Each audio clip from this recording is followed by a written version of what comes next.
For decades, becoming a global music star followed a pattern.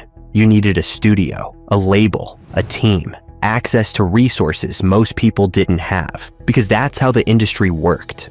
Production was expensive, distribution was controlled, and success was gated.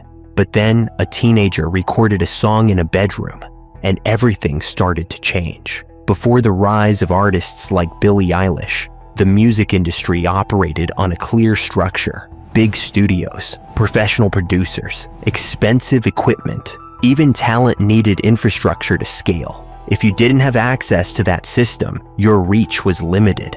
Independent artists existed, but breaking into the mainstream still required going through the same pipeline. That was the expectation. That was the model. Then came a different kind of process, not built in a studio, but in a bedroom. Billie Eilish didn't emerge from a traditional industry machine. She started by recording music with her brother, Phineas, at home. Minimal setup, no major production environment, no large team, just creative control. Their approach wasn't designed to compete with big studio productions. It was designed to feel different, quiet, intimate, unconventional, and that difference became the advantage. At first, this kind of production wasn't expected to scale. The industry had long associated success with polish, clean vocals, layered production, predictable structure.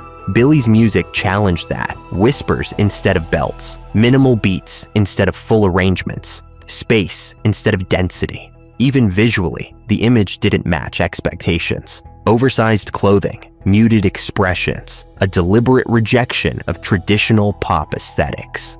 This wasn't the standard formula, and for a long time, that formula had been reliable. So the question became, could something this unconventional actually go mainstream? The answer came from the audience, not from the industry. Early releases started gaining traction online.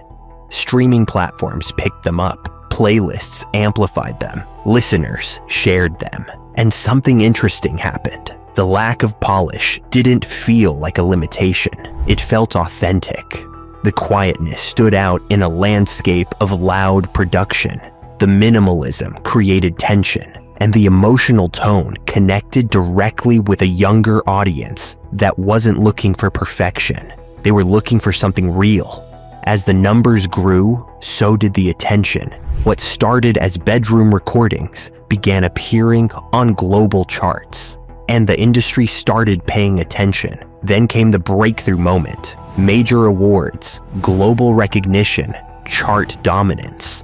But what made this moment different wasn't just success. It was how that success was built. The production style didn't change to match the industry. The industry started adapting to that style. Suddenly, minimalism became a trend.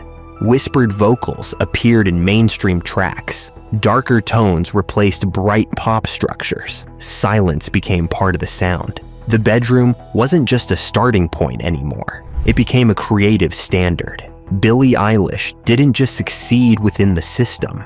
She exposed how much the system had already changed.